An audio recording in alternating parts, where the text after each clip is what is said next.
नमस्ते मित्रांनो, तर स्वागत आहे तुमचं एका नवीन व्हिडिओमध्ये.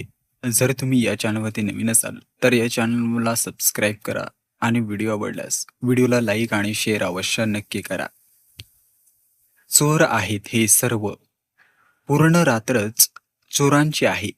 आम्हाला काय माहिती होते, की ज्या मुलीला आम्ही आमच्या घरची लक्ष्मी बनवून आणले होते, तीच आपल्या उपाशी भुकेला माहेरांच्या पोट भरण्यासाठी आमच्या घरातून पैसे आणि दागिने चोरून घेऊन जाईल. सासूचे हे शब्द ऐकून मीराच्या डोळ्यात अश्रू आले. ती काहीच बोलत नव्हती, कारण तिला माहीत होतं की सत्य काय आहे. मीरा एका गरीब कुटुंबातील मुलगी होती.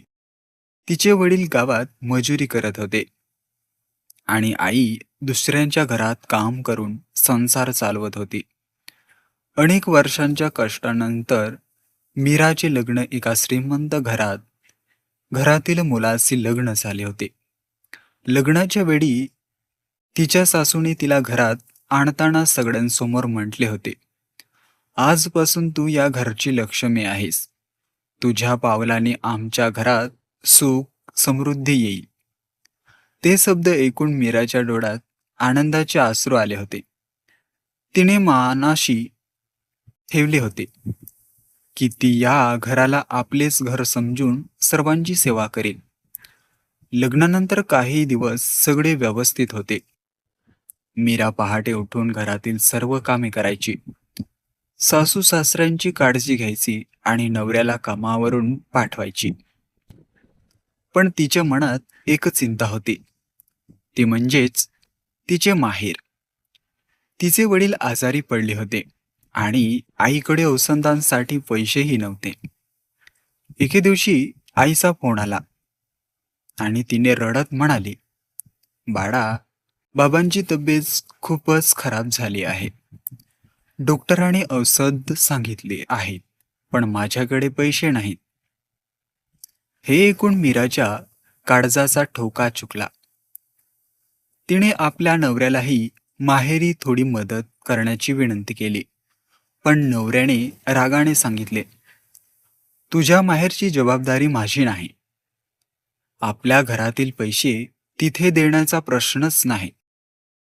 मीरा शांत झाली, पण आईवडिलांचा विचार तिच्या मनातून जातच नव्हता.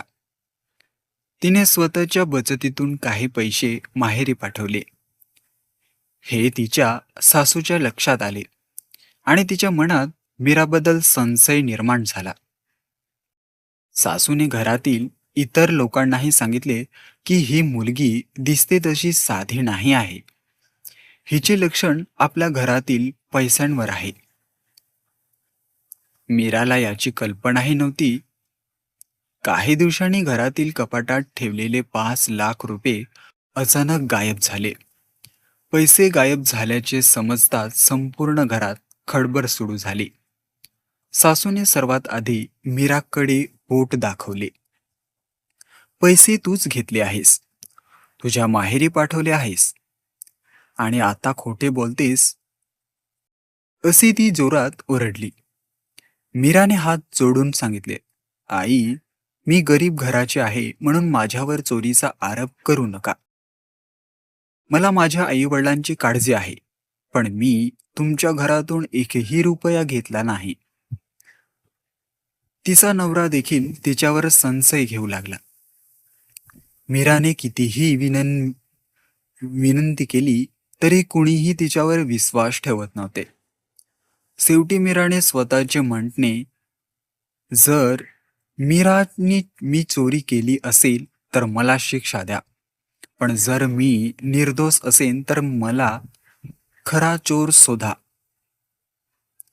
घरातील एका व्यक्तीने सीसीटीव्ही कॅमेऱ्याचे फुटेज तपासण्याचा निर्णय घेतला.